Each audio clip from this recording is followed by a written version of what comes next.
اسلامی تاریخ کے وہ سنہری باب جنہوں نے دنیا کے نظام عدل کو بدل کر رکھ دیا۔ واللہ میرے اور عمر کے بیچ اللہ ہی فیصلہ کرے گا۔ کیا کہہ رہی ہو؟ ان میں سے ایک نام ایسا ہے جو جرت، انصاف اور ایمان کی علامت بن گیا۔ وہ عظیم شخصیت جن کے متعلق حضور نبی کریم علیہ السلام نے خود فرمایا کہ اگر میرے بعد کوئی نبی ہوتا تو وہ عمر بن خطاب ہوتا۔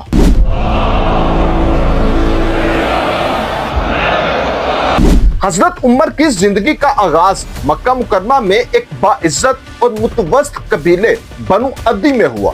آپ کا پورا نام عمر بن خطاب بن نفیل بن عبد العزا ہے۔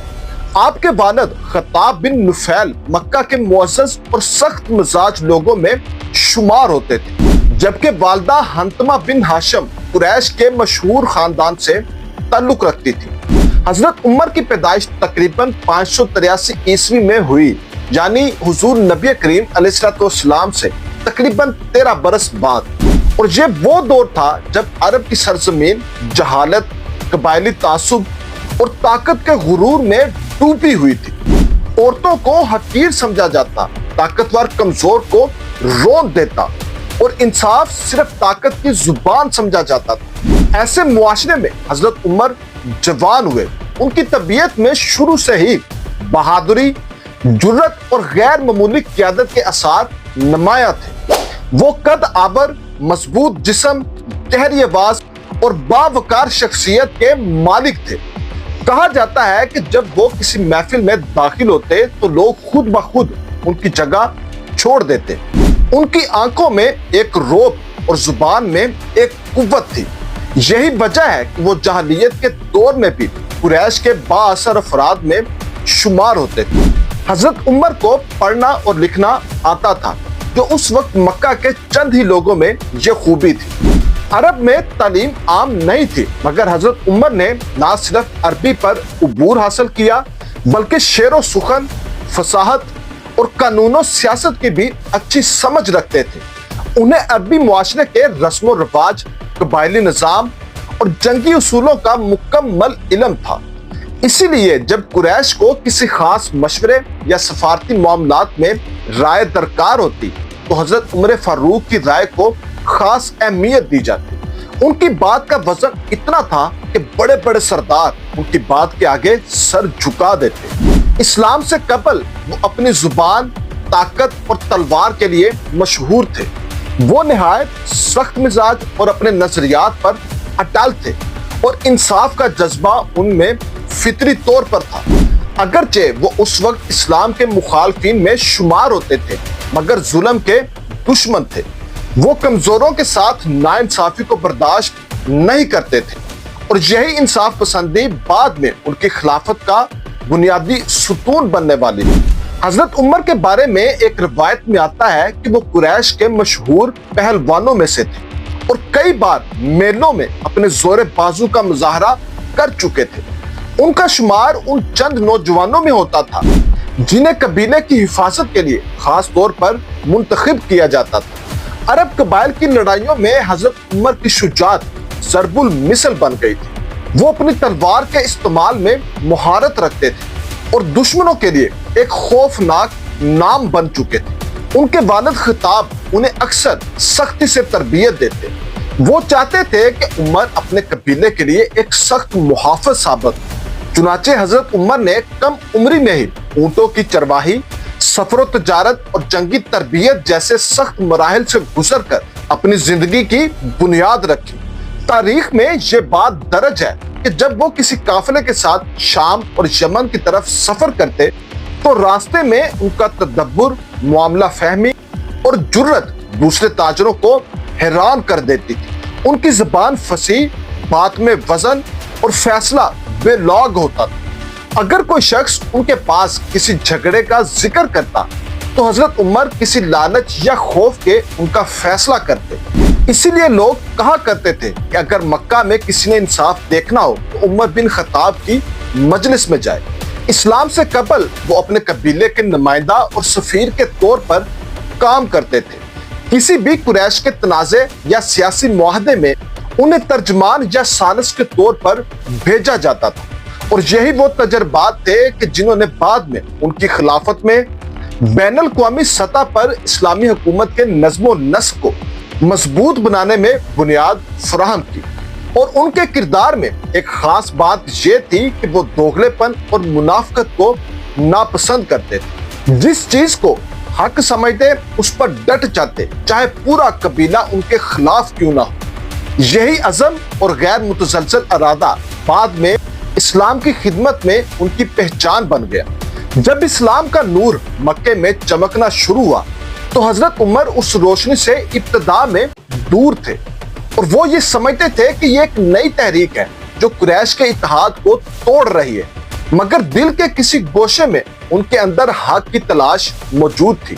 وہ فطرتاً انصاف پسند تھے اور باطل کے غلام نہیں بن سکتے تھے۔ اللہ تعالیٰ نے ان کے اندر وہی جذبہ رکھا تھا جو ایک دن انہیں اسلام کا سب سے بڑا محافظ بنا دے گا۔ حضرت عمر کی ابتدائی زندگی ہمیں یہ سکھاتی ہے کہ انسان کی اصل قدر اس کے ماضی میں نہیں بلکہ اس تبدیلی میں ہے جو وہ حق کی پہچان کے بعد اپنے اندر لے کر آتا ہے۔ یہی وہ عمر ہیں جنہوں نے ایک دن تلوار دشمنی کے لیے نہیں بلکہ اسلام کی سر بلندی کے لیے اٹھائی تھی، مگر قسمت نے ان کے لیے ایک ایسا راستہ چنا تھا جو انہیں دنیا کا سب سے بڑا خلیفہ بنا دے گا۔ مکہ کی گرم ریت پر جب سورج آگ برسا رہا تھا، اس وقت ایک شخص غصے سے دہک رہا تھا، ہاتھوں میں تلوار، آنکھوں میں چنگاریاں اور دل میں صرف ایک ارادہ کہ محمد کو قتل کر دینا۔ یہ وہ عمر تھے جن کے ذکر سے عرب کے مضبوط ترین سردار بھی لرز اٹھتے، وہ شخص جس کا ایک فیصلہ قبیلے کا فیصلہ بن جاتا تھا، آج اپنے ہی شہر کی گلیوں میں اپنے ہی قبیلے کے نبی کے خلاف نکل چکا تھا۔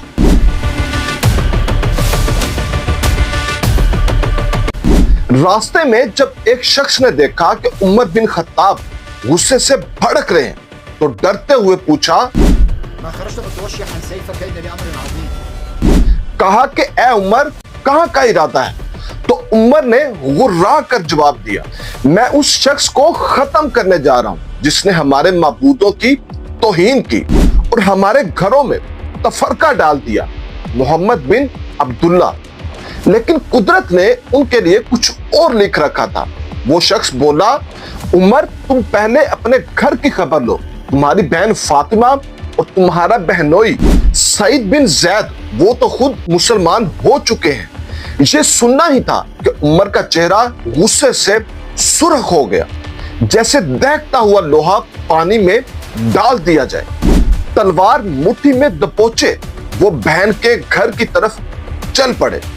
جیسے ہی دروازہ کھولا تو اندر سے قرآن کی تلاوت کی آواز آ رہی تھی، ایک نئی نرمی، ایک نیا سکون، مگر اس وقت عمر کے دل میں کوئی سکون یا نرمی نہیں تھی۔ گھر میں داخل ہوتے ہی غصے سے بولے، یہ میں کیا سن رہا ہوں؟ تم لوگ بھی محمد کے جادو میں آ چکے ہو۔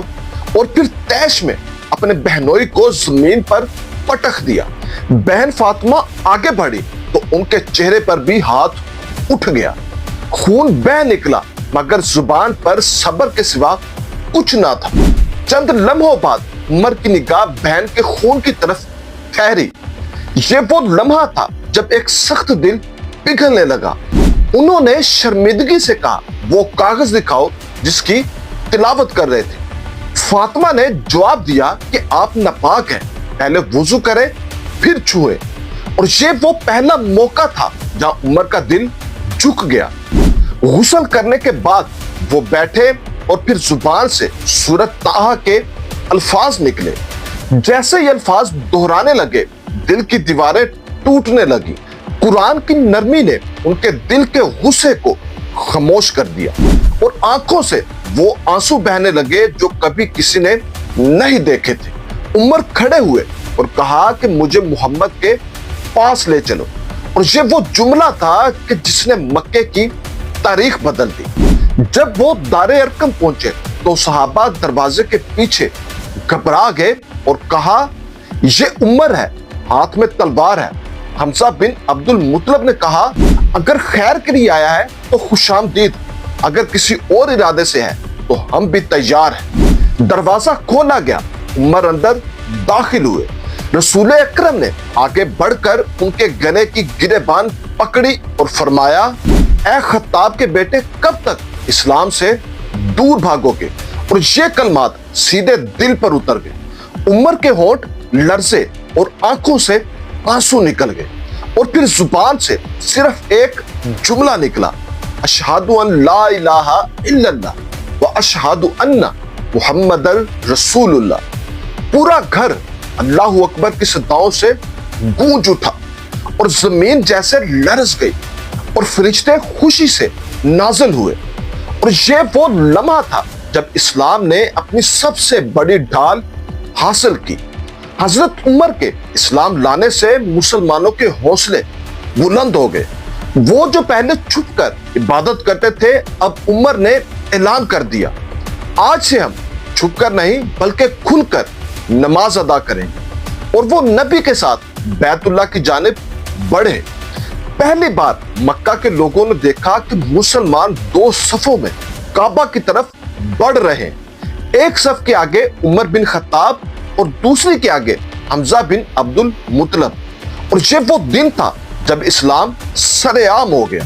جس عمر کی تلوار پہلے اسلام کے خلاف تھی، اب وہی تلوار اسلام کے دشمنوں کے خلاف بلند ہوئی۔ جس دل میں نفرت تھی، اس دل میں محبت نے بسیرا کر لیا، اور جس زبان سے غصہ نکلتا تھا، اب وہاں عدل کی باتیں ہونے لگی۔ حضرت عمر نے اسلام قبول کر کے صرف ایک دن نہیں اپنایا، انہوں نے اپنی روح کو بھی بدل دیا۔ ان کے ایمان لانے سے دشمنوں کے حوصلے ٹوٹ گئے اور مسلمانوں کے قدم مضبوط ہو گئے۔ اسلام قبول کرتے ہی عمر اسلام کی سب سے بڑی ڈھال بن گئے۔ وہ عمر جو کبھی نبی کے خلاف نکلے تھے، اب نبی کے ساتھ کھڑے تھے۔ دنیا نے دیکھا کہ ایک تلوار نیچے ہوئی اور اسلام ہمیشہ کے لیے بلند ہو گیا۔